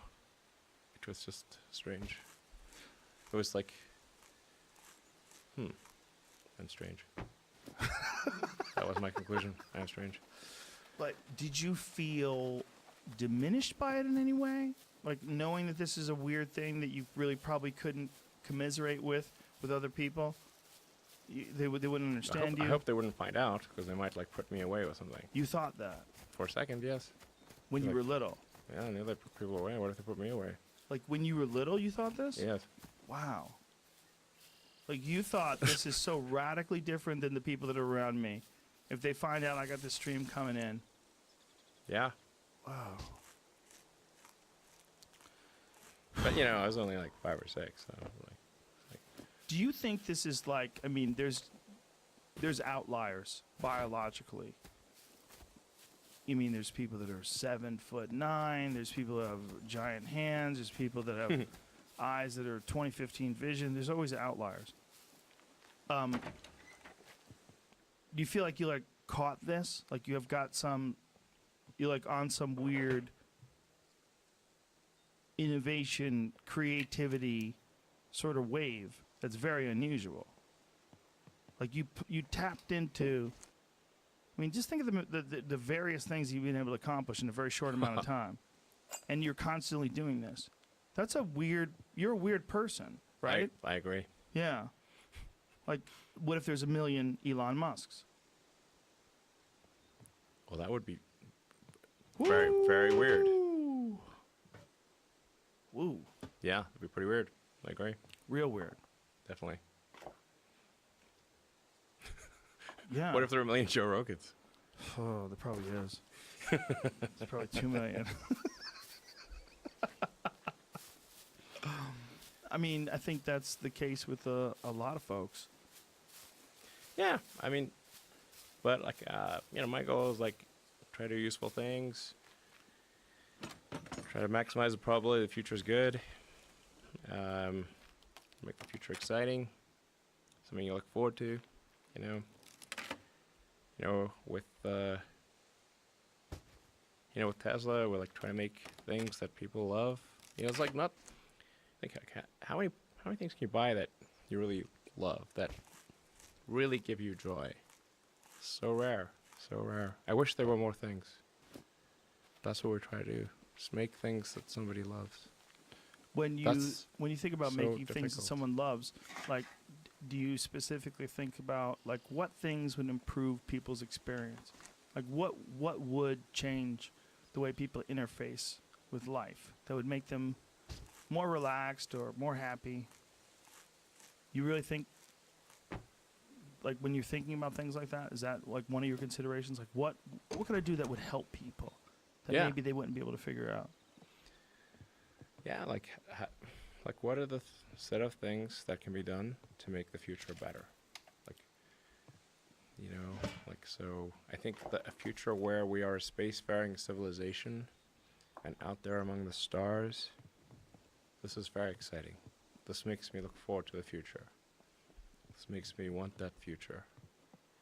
You know, there need to be things that make you look forward to waking up in the morning. You wake up in the morning, you look forward to the day, look forward to the future. In a future where we are a spacefaring civilization and out there among the stars, I think that's very exciting. That is a thing we want. Whereas if you knew we would not be a spacefaring civilization but forever confined to Earth, this would not be a good future. That would be very sad, I think. It would be We sad don't in want the sad terms future. of the finite lifespan of Yeah. the Earth itself and the solar system itself. That even though it's possibly, I mean, how long do they feel like this sun and the solar system is going to exist? How many hundreds of millions of years? Well, it's probably, if you're saying when does the sun boil the oceans? Right. About 500 million years. So, is it sad that we never leave because in 500 million years that happens? Is that what you're saying? No, I just think like if there are two futures, and one future is we're out there among the stars, and the things we read about and see in science fiction movies, the good ones, are true. We have these starships, and we're going to see what other planets are like, and we're a multi-planet species, and the scope and scale of consciousness is expanded across many civilizations and many planets and many star systems. This is a great future. This is a wonderful thing to me, and that's what we should strive for. But that's biological travel. That's cells traveling physically to another location. Yes? Do you think that's definitely where we're going? No? Yeah, I don't think so either. I used to think so, and now I'm thinking more likely less than ever. Like almost every day, less likely. We can definitely go to the moon and Mars. Yeah. And Do you we think can, that we we'll can go to the colonize- asteroid belt, and we can go to the moons of Jupiter, Saturn. We can even get to Pluto. That'd be the craziest place ever if we colonized Mars and re-terraformed it and turned it into like a big Jamaica. Just I think we should. oceans and I think would that'd be I mean, imagine great. if there That'd is. be great. It's potent. It'd There's. what- It's amazing. possible, right? We Yes. could turn the whole thing into Cancun. Well, I mean, over time. that wouldn't be easy, but yes. Right. It's You could just warm it up. yeah. You can warm it warm it up. You could add air. You could get some water there. I mean, over time, hundreds of millions of years or whatever it takes. We could be a multi-planet Yeah. species. That would be amazing. We'd be a If we multi-planet could species. That's what we want to be. Legitimately, like air conditioned great. Saturn. I'm pro-human. Me too. Yeah, me too. I love humanity. I think it's great. We're glad as a robot that you love humans because we love you too, and we don't want you to kill us and eat us. And I mean, strangely, I think a lot of people don't like humanity and see it as a blight, but I do not. well, I think I think part of that is just they've been struggling. When people struggle, they associate their struggle with other people. They never internalize their problems. They look to other people as holding them back, and people suck and fuck people, and it's just it's a never-ending cycle. But not always. Again, most people are really good. Most people, vast majority. This may sound corny, It does sound corny, but but love is the answer. it is the answer. Yep. Yeah, it is. It sounds corny because we're all scared. We're all scared of trying to love people, being rejected, or someone taking advantage of you because you're trying to be loving. Sure. But if we all could just relax and love each other, Wouldn't hurt to have more love in the world. it definitely wouldn't hurt. Yeah. It'd be great. Yeah. We should do that. Yeah, I agree, man. Like, really. How are you gonna fix that? You have a love machine that you're working on? No, but probably spend more time with your friends and less time on social media. Now, deleting social media from your applications, from your phones, does that give you a 10% boost to happiness? What do you think the percentage is? I think probably something like that. Yeah, that's about right. Good 10%. Yeah. Yeah. I mean, the only thing I've kept is Twitter because I kind of need some means of getting a message out. Right. Well, that's about it. So far, so good. Well, what's interesting with you, you actually occasionally engage with people on Twitter. Yeah, it's What percentage of that is a good idea? good question. Probably 10%, right?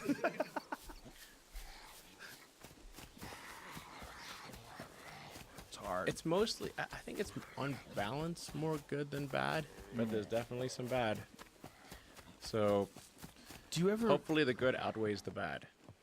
Do you ever think about how odd it is, the weird feeling that you get when someone says something shitty to you on Twitter and you read it? The weird feeling? This weird little negative jolt. It's like a subjective negative jolt of energy that you don't really need to absorb, but you do anyway. Like, well, fuck this guy. Fuck him. I mean, there's a lot of negativity on Twitter. It is, but it's a weird, it's in its form. Like the way, if you ingest it, if you're like, you try to be like a little scientist as you're ingesting it, you're like, what? How weird is this? And I'm even getting upset at some strange person saying something mean to me. It's not even accurate. I mean, there are a vast number of negative comments. So for the vast majority of them, I just ignore them. The vast majority. Yeah. But every now and again, you get drawn in. It's not good. It's not good. Make mistakes. Yes, you can make mistakes. You can make some mistakes. We're all human. We can make mistakes. Yeah. It's hard, and people love it when you say something and you take it back, and they're like, "Fuck you, we saved it forever. Fucking screenshot that shit, bitch. You had that thought. You had that thought." You're like, "Well, I deleted it. Not good enough. You had the thought. I'm better than you. I never had that thought. You had that thought, you piece of shit. Look, I saved it. I put it on my blog." You Yeah, had a I'm not sure why bad people thought. think that anyone would think that deleting a tweet makes it go away. It's like, hello, been on the internet for a while. Yeah. Well, it's even like the thing Anything is they don't forever. want you to be able to delete it. Because the problem is, if you don't delete it and you don't believe it anymore, it's really hard to say, "Hey, that thing above, I don't really believe that anymore. I changed the way I view things." Yes. Because people go, "Well, fuck you. I already have that over there. I'm going to just take that. I'm not going to pay attention to that shit you wrote underneath it." It's on your permanent Yeah, record. it's forever, bro. Like it's a high school. tattoo. We'll Yeah. put this on your permanent record. Yeah, it's like a tattoo. You keep it. Oh yeah. Yeah.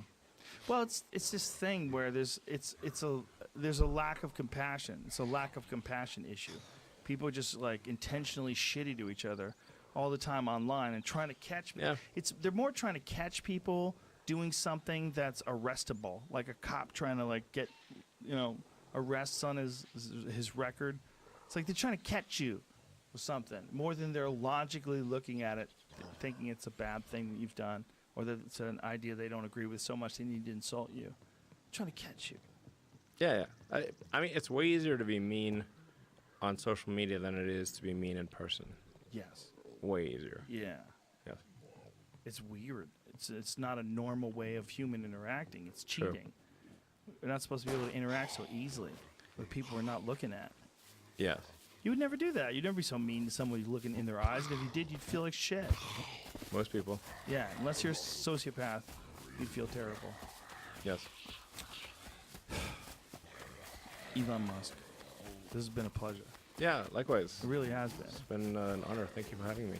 Thanks for doing this, because I know you don't do a lot of long-form stuff like this. I hope I didn't weird you out, and I hope you don't get mad that you smoke weed. It's not bad. It's legal. We're in California. This is just as legal as this whiskey we've been drinking. Exactly. This is all good, right? Cheers. Thank you. Is there any message you would like to put out other than love is the answer? Because I think you really nailed it with that. No, I think people should be nicer to each other, and give more credit to others, and don't assume that they're mean until you know they're actually mean. Just it's easy to demonize people. You're usually wrong about it. People are nicer than you think. Give people more credit. I couldn't agree more. And I want to thank you not just for all the crazy innovations you've come up with and your constant flow of ideas, but that you choose to spread that idea, which is it's very vulnerable, but it's very honest, and it resonates True. with me, and I believe it. I believe true. it's true too. So thank you. You're And welcome. all you assholes out there, be nice. Be nice, bitch. All right. Thank you, everybody. Thank you, All right. Elon. Thank you. Good night, everybody.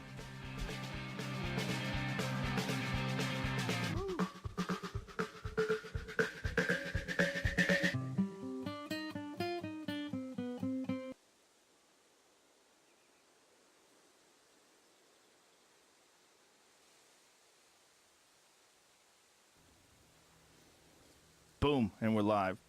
There's a lot of rich people in the world, but there's not a lot of rich people living like you. So first of all, before we even get started, I salute you, sir. Because if I was a 16-year-old kid and I won the lottery, I'd be living exactly the way you live. Like if you asked a 16-year-old kid, "Hey man, if you had fucking $100 million, what would you do?" "Oh, dude, I just have bitches around me all the time. I'd be jet skiing. I'd be driving around in Ferraris and private jets." You're living like a life that doesn't even seem real. Does it seem real to you?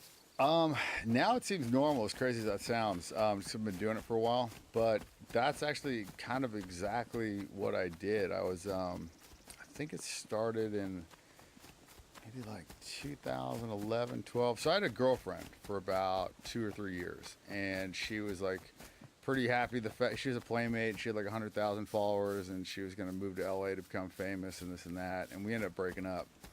And I actually ended up getting a place in San Diego. Then I got a place in LA, and I started playing this, real big poker. And I mean, I beat one guy for like 54 million, and then I beat another guy for like 10, and so there's like some pretty big. Christ. Yeah, like you know what I'm saying. So it's like there's some pretty big wins there, and I was single, and I was just like, you know what, fuck it, I'm just kind of like do bucket list shit, like whatever I wanted to do when I was a kid, I'm just gonna fucking do it, and I just did, and I posted about it, and it was like part of the posting was because I knew it would be able to get me some pussy without like actually speaking to girls, which was good. And then there was like another piece of it where it was kind of like a fuck you to her, right? And then, but it was like never like really to become famous, you know what I mean? It was just kind of like I was just doing my thing, and we were getting pictures here and there, and then it kind of, I mean, fuck, it's I sent you some of the stats. I mean, I think like a week ago, like. Fuck, I reached 175 million people on just Instagram. Yeah, it was insane. You sent me some measurement of all the different people that are looking at your stuff, and I'll read it because it's insane analytics. Yeah, like it doesn't even make sense. It's hundreds of millions of people here. Well, see, and here's 161,304,941 impressions this week. Yeah. That's insane. And that's just Instagram. Like Facebook's a whole thing, another thing.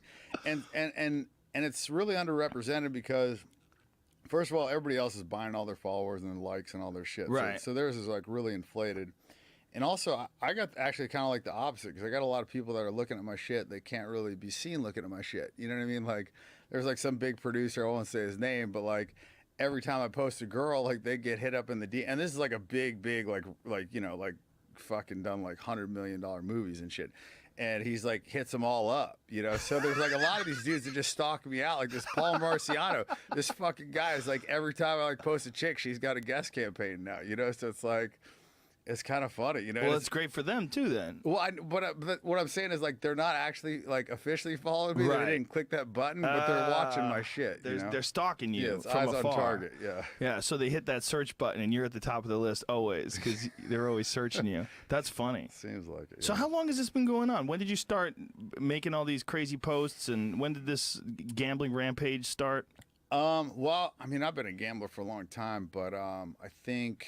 Kind of the craziness I would say started in 2012 probably. I just distinctly remember because I won like $11 million in a night, and my buddy who I'd just given like $2,000 to made me $1 million off it because he got second in the World Series of Poker. So I had like a $12 million week, so I was like, fuck it, I'm gonna take this dude down to like Puerto Vallarta with a bunch of chicks and we're gonna have fun, and that was kind of like that was one of the big. Actually, no, I'm sorry, I take that back. I'd broken up with my girlfriend, and it was a buddy of mine, Nick Cassavetes, who he's like, he's pretty big. He did like The Notebook and Blow, and like big director or whatever. And I played poker with him a lot. And I just broken up with my girl, and I was like, hey, let's go down to Cabo. I'm gonna bring some chicks. And it was supposed to be me, him, and one other guy. And the other guy ended up bailing, but he had like committed, so he paid for his part of the trip. So it was me and Nick, and I think it was like, I want to say 17 chicks.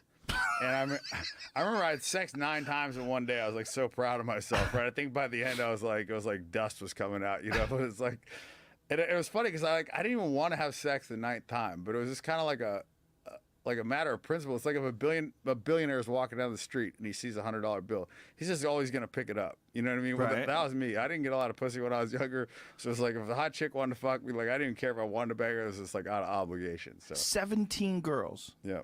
Now, do you pay these girls to come? No. No. Okay, so That's the big misconception, yeah, I'm right? addressing that on my app.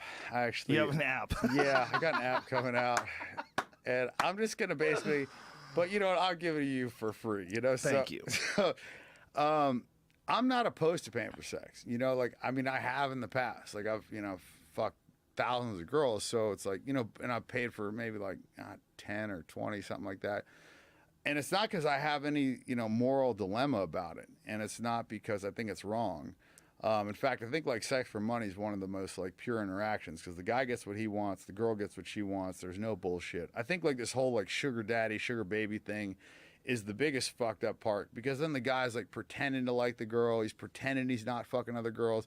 The girl's pretending to like him. It's just like all this like convoluted bullshit. Well, it is prostitution. And it is. At the end of the day, like it is paying for sex, right? But they're not coming out and saying it. It's not like, hey, I want X and I'll give you Y. It's like the guy from the Clippers with Donald Sterling and that girl. Come on, man. That's they're prostitution. All doing it. It's 100%. LA, bro. Like they all have like these 5 girlfriends. They're supporting them, and then the girls have other boyfriends. They don't tell and it's this whole fucked up thing. But like I said, for me, like I said, it's not a moral thing. It's not for me, it's not a monetary thing. Obviously, I'd much prefer to just give a girl money, fuck her, and be done. But for me, if the girl's not into me, then I'm just like kind of not into the sex. So that's the hang up for me. But no, I like that's actually healthy. Yeah, I mean it is. I mean, people make these big judgments. They're going to make big judgments on you, first of all, because you're doing some stuff that's just like so far to the right end of the spectrum, it doesn't even make sense. Like, how the fuck is he pulling all this off? It's like it seems unattainable. So they're going to make, well, this guy's wrong, and I would never do that. And they're saying a bunch of crazy shit because the way you're living is just so bizarre. But at the end of the day, that's the thing. Like, people just like can't wrap their hands around the fact that like because so many guys are paying right now. Like, people are tricking off in record numbers, like because of Instagram and all this stuff and the access that people have, like tricking off mean paying for sex. Paying for sex in like record numbers. Like, it's well, unbelievable. It should be, first of all, it should be legal. Just like getting a massage should be legal. Yeah, 100%. Nobody wants to rub your feet. Nobody wants to suck your dick. But you should be able to pay both of them. It's the oldest profession, like, since the history of time. It is. It is. Well, not only that, they taught chimpanzees the value of currency. They gave chimpanzees coins, and they gave them coins, and then every time the chimps would give the coins back to the people, they'd give them candy. You know what the chimps did? The first fucking thing they did, they gave the coins to female chimps and they fucked them. That's amazing. That's the first thing they did. And the researchers were like, Jesus, that is number one. The first thing they did. That's funny. I didn't know that. Yeah, it's hilarious. I used to have a whole bit about it. It's nothing. There's nothing wrong with it. And like making pleasure a crime is ridiculous. There's no victim. No one's getting hurt. Think of all the shitty jobs that you can get paid to do. You can get paid to clean toilets. You can get paid to fucking insulate attics. There's a lot of terrible jobs. How about you can get paid to mop up the cum on a fucking, on the floors of these, like, jerk houses or the porn place or whatever. So it's like, I mean, I don't know. Like I said, I have no issues with it. No one should. I think it should be legal. It's a victimless crime. Yeah, I just like I said, for me, it's the mental thing, and I just like I got I couldn't fuck all the girls if I had 5 dicks. So it's like what's the point? And I'm not like bragging. No, like I didn't used to. I'm just I'm just kicking you the real deal. It's like I appreciate would. It. I said there's no victims. I guess there's victims of some prostitution, right? There's people that are abducted, and there's certain people that are like sex trafficked, like sex slaves. That's real.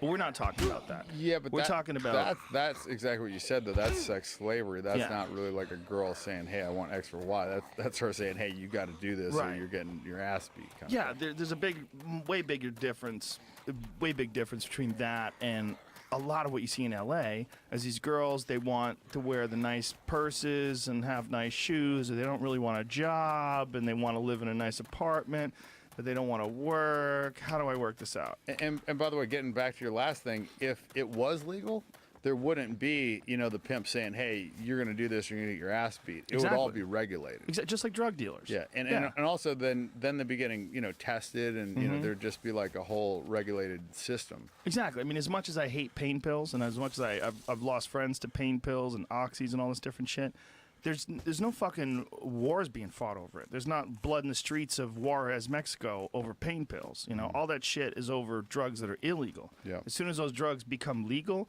I think probably less people would use them, and you'd get tax dollars from them, and at least there would be some sort of a solution in terms of like treatment and responsibility, and you'd be able to look at it a little bit differently. Yeah, I just think there's too much money in kickbacks for that to happen. But I totally agree. I mean, I think alcohol is far worse for you than many drugs. And I mean, you know, how many times have you seen people get into, you know, fights or shoot people or, you know, wreck their cars because they're high on high on weed? You know, it never happens. It never happens. On alcohol, you know, more people are dying from, you know, alcohol-related deaths than they are firearms. So they want to ban the guns. You know. Yeah, there's a lot of real problems with that for sure. And, you know, there's also these companies, like the company that makes fentanyl. That's how you say it? Fentanyl? It's a super strong painkiller that's 10 times at least more powerful than OxyContins. I believe that's what the number is. They're spending $500,000 just to keep marijuana illegal in Arizona because they've got it on the ballot to make it recreationally legal in the state of Arizona. And so they're putting out all these ads, and they have this whole campaign to try to sway people. But they're just doing it for business. There's nothing to do with public safety or health. See that fucking thing about Hillary Clinton? One of the WikiLeaks things that Hillary Clinton, the WikiLeaks released some paper where she was in communication with bankers, one of the emails, and she was saying that she was going to stop weed, and she was going to make sure that weed was not legal, that she was going to do her best and stand her ground and all this nonsense. Leak reveals Clinton promised bankers to stand against marijuana legalization. Like, what the fuck, Hillary? She's pretty brutal. Just what the fuck? I know you're bought and sold, but don't you have enough money, lady? How much money you need? Unless you're gambling with Dan Bilzerian, where the fuck's all your money going? I mean, it's kind of funny because what do they pay these presidents? Like $250K a year? They all $400,000 a year, and they're all worth hundreds of millions of dollars. Yeah, or billionaires, you know? It's insane. Yeah. Well, not only that, like she was trying to say that once Bill got out of the office, he was dead broke. Well, you're not dead broke now, so how the fuck did you guys make all that money? They're worth hundreds and hundreds of millions of dollars. Yeah. And it's all from speaking arrangements and pay to play and weird fucking shady deals that they have with banks, and they do these speeches that nobody wants to fucking hear, and they pay them $250,000 an hour. Yeah. It's all preposterous. Yeah, I mean, the more money you have and the more you kind of rub shoulders with these people, you kind of get a look behind the curtain and you see that, you know, it's just, it's, I mean, politics, if you look up the definition of politics, I mean, it's like bullshitting, right? Yeah. That's like basically. Well, that is being political, right? It's not being yourself. Yeah, exactly. Which is the opposite of what you're doing. Yeah. I mean, you're kind of like an anti-politician in a lot of ways. But But what I want to get at though is, do you get hit up because you're so wealthy? Do you get hit up by people that are in the political spectrum that want to use your influence and you have how many fucking followers do you have? It's 19 point something on Instagram and it's 10.5 million on Facebook and Twitter, so whatever. But I mean, yeah, that's insane. That's more than the whole UFC. Yeah, the reach is crazy. You know, yeah, look at that, 19.2 million followers. That's crazy, and it's all just pictures of you grabbing titties. Like, look at this one right here. This one's hilarious. It's like someone told you that you should post something a little more. Well, my team is like, you got to clean this up, you know, like, you know, there's the big I'm gonna be money. your new team. Fuck your team. Exactly. Like, they're like, there's all this money out there, you know, this The Rock, he got paid $17 million to endorse Ford. They're like, you can make all this money. He did? Yeah. Oh, what did he do? They just drive a truck? Yeah, he basically drives a truck and does a Ford commercial. 17 million. It's probably worth it though for them. The Rock has like 67 million or some insane shit, but he's a goddamn movie star. Yeah, no, you're a dude who takes pictures with chicks. That's the thing, you know. Like, I feel like I got to be maybe like the most famous guy that never had like a TV show or like a real talent. Oh, 100%. There's no one even close. It's kind of rare to be like #1 in anything, you know. So that's kind of cool. You're the #1 baller. Well, I don't know about that. From America, you're the #1 baller. I'm giving you the crown right now. If I had a little Burger King crown, I'd put it on your head. I could tell you some stories about some guys that got. But they don't know who you are. They don't. Nobody knows who they are. Yeah, you're the #1 public baller. Yeah. Okay. For sure. I'm the only guy that's kind of putting it out there because you know most guys they got a job, they got a wife, they got family, you know, whatever. I just kind of just said fuck all of it, you know, like they can accept me or not, and I'm just gonna do what I want. How old are you? 35. Do you think that there's going to come a day when this is going to be tired? And if it does come a day, do you think you're ever going to go the marriage route? Is that possible at this point? So look, you know, I mean, I'm a gambler, but I don't want to bet half my net worth I'm going to love the girl forever. But, you know, it's that not to say that I wouldn't, you know, have a girlfriend or, you know, I'm capable of being monogamous. You know, it's just, for me, it's more about options. It's more about options, really. Like, at the end of the day, like, it comes down to most guys are in relationships, I feel like, because it's either, hey, I'm going to jerk off on Saturday night, or I got to put up with her shit and I get laid, you know? And it's like, and a lot of it's out of laziness, a lot of it's out of lack of options, whatever the case may be, but it's not correct. Like, for me, I think a correct relationship is a guy that could be fucking, 5 or 10 girls, and he chooses to hang out with this one girl because he likes her, he likes hanging out with her, and she hangs out with him because she enjoys his company. And regardless of what the reason is, because a lot of people are like, oh, that girl's a gold digger, or they want to hate on him. But at the end of the day, if a guy has made his money from, successful business and, being smart and he hasn't fucked it off, like, or he's a doctor or whatever, that to me is more of a part of who that guy is than a girl that's just born hot. So for a guy to like a girl just because she's hot, I feel like is like the most superficial thing of all time.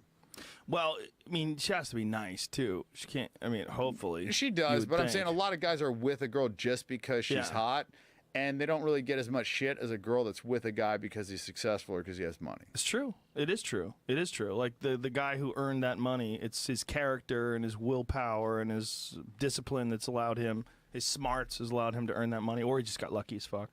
There's definitely some lucky ones, but you also have to hold on to it. You know, I mean, once you got money, I mean, you got every asshole and their mother with their hand out, trying to scam you, and I mean, it's easy to fuck it off or make bad investments or whatever the case may be. Yeah, it is. It is a funny little situation there, isn't it? Because, like, it's also the way women are allowed to dress. Even like a respectable woman is allowed to have her tits pressed together and pushed up, and she's allowed to have a skirt that's just like a little light vagina curtain, and that's really all it is. And little panties underneath, and smooth legs, and high heels. I mean, the whole thing is sex. Well, it's just selling lust. Let's talk about bathing suits. I mean, the fact that every bathing suit now is basically a thong, and the fact that like a bathing suit shows more than like the most revealing underwear back in the day ever used to, right? Yeah. But it's like completely socially acceptable. Then on Halloween they can wear even less than that. They paint their and it's tits. Okay. Yeah, it's like literally butt naked. They're allowed to wear paint. Yeah. When the fuck did paint become clothes? Imagine we put paint on our dick and went out. You get arrested, right? Yeah. Well, how come a girl can wear paint on her tits, but you can't wear paint on your dick? I want to know. Yeah, I want to know. Well, it's a double standard. It is a double standard. Nobody wants to see your dick painted up. That's why. Yeah. Especially if it's like American flag or something. Yeah, I don't want to see a bunch of zebra dicks around either. It is weird. There are weird double standards, but it's also people don't want to open their mouth because they don't want. First of all, they don't want anybody to think that they, like, why do women get to do this? And what are you complaining? Poor guy. You don't want to hear that.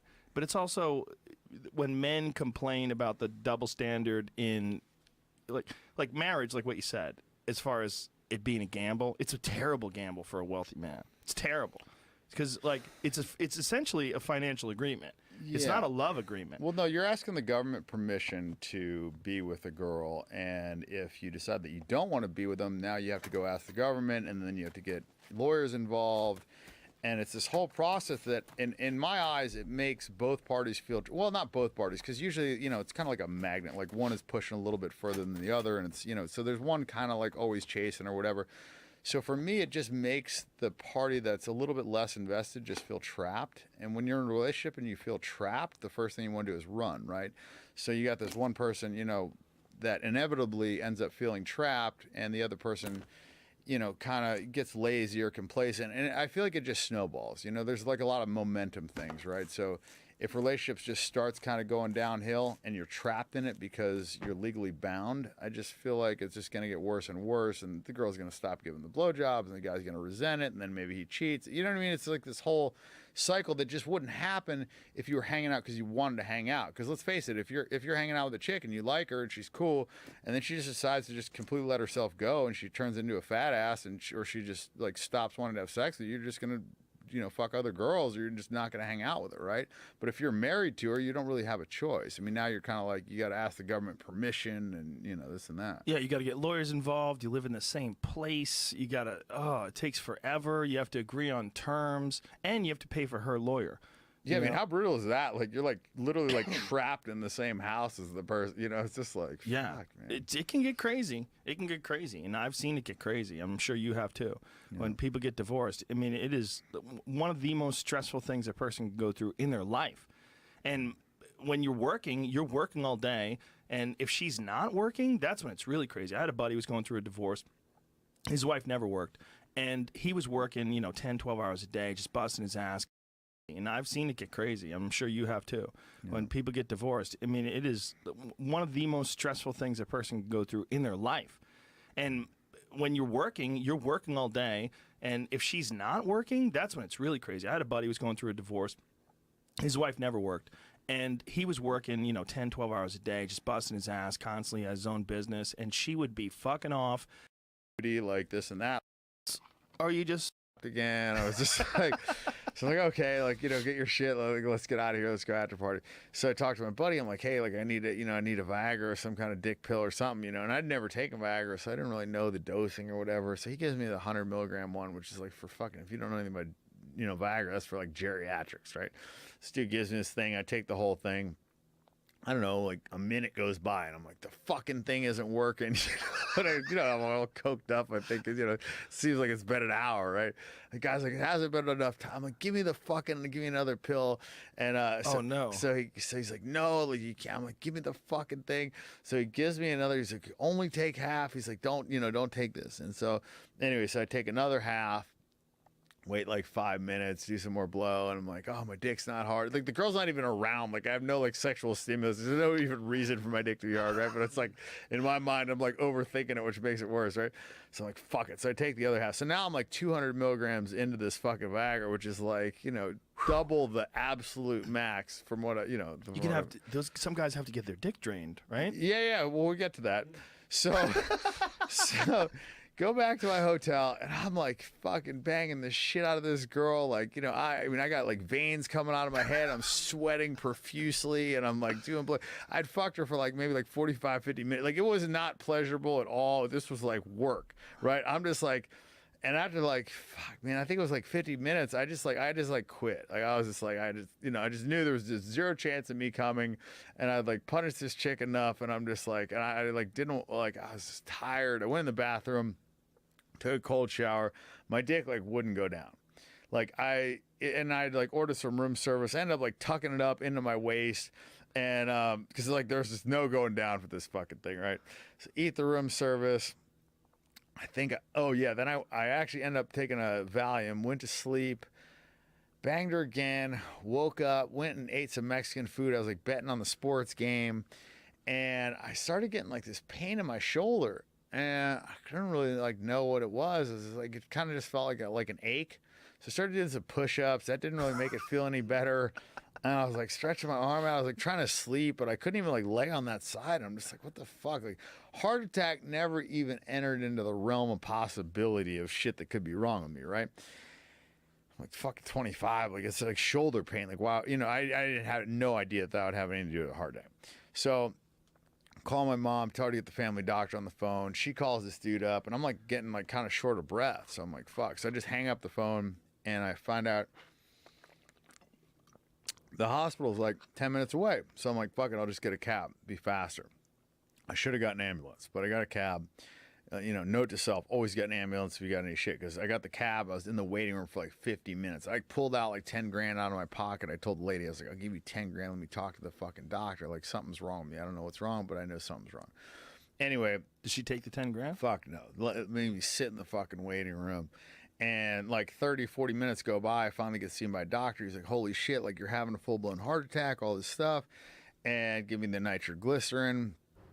And I call my dad, and my mom was like, telling me, I'm thinking I'm fucking done, right? And because this has been going on for a while. I'm like having a hard time breathing. I'm like in pain. And so they give me the nitroglycerin, right? And I start feeling better. They do a angiogram or whatever where they check out the heart. They said there was no damage. Parents come out. The next day I have another one. And I'm like, and I tell the doctor, I'm just like, and my doctor was Conrad Murray too, by the way, which is Michael Jackson's doctor, the guy that smoked him. And the craziest, that was your doctor? Yeah. And the spookiest thing about the whole deal was my grandfather had the same doctor in the same motherfucking hospital exactly 1 year prior and died. So I'm just like, this is not looking good for the home team. This is before he'd killed Michael Jackson's ass too, right? So I'm like, fuck, I'm just in the hospital. So I call my dad. I'm like, I'm having another heart attack. I tell the nurse, and they're like, no, like, your thing looks fine. I I call my dad. I'm like, there's something wrong. My dad like comes down to the hospital, and sure enough, like I'm having a second like minor heart attack. I'm just like, what the fuck? So they do a bunch of tests. They say my heart's fine, and then they ask me for like the list. So I gotta like give them the list. And my ex-girlfriend's there, my mom's there, my dad's there, and I'm just like started off with like, oh well, you know, I was like smoking some pot, and he's like, well, you know, like you better tell us like what you've been doing. Like it's important. We need to figure out what's going on with you. And I was like, ah, and I did some, ecstasy and some cocaine, and like my dad like looks over at me like, what the fuck? My dad's like super square, and anyway, so then I was like, yeah, and I think I took some Viagra. My girlfriend's like fucking rioting now. And he's like, how much? I'm like, 200 milligrams. He's like, what? He's like, 200 milligrams. I'm like, I don't fucking know. It's like, seem like what I was supposed to take. He's like, that's like an insane amount. Like, anyway, so I end up staying in the hospital for like 4 days. I actually fucked my girlfriend in the hospital with all these like cords and crazy shit. Oh, Jesus Christ. I like smoked a joint in the hospital thing. I fucked her. Like I had a buddy of mine bringing like wine coolers and Chinese food. I was like the worst patient of all time, right? And somehow like, so they give me all these fucking pills I got to take. They're telling me like I got to take these pills for the rest of my life. For the rest of your life? That's what they said. And I was just like, after like 3 days, like I fucked my girlfriend. I ate the Chinese food. I was like, okay, I'm like back to being invincible again. I threw all the shit away. What is a heart attack exactly? I've heard that phrase, but what is the exact medical thing that's going on? For a guy that's had two, I should know. I don't know. I think it's just like basically when your heart's not getting enough oxygen or something. Or I don't know. It's not functioning properly. Oh, yeah, here we like go. usually there's like a blocked artery. There's like something. And I think like Coke is a vasoconstrictor or whatever, so maybe it like constricted my veins, so there wasn't like enough. But isn't the flow. Viagra a vasodilator? So shouldn't that balance it out? I think, but I don't know. You know what I mean? I don't know. I don't really know the science behind it, but I know that like Coke and Viagra, I don't think you're supposed to mix them. I don't know. Wow. I mean, I know it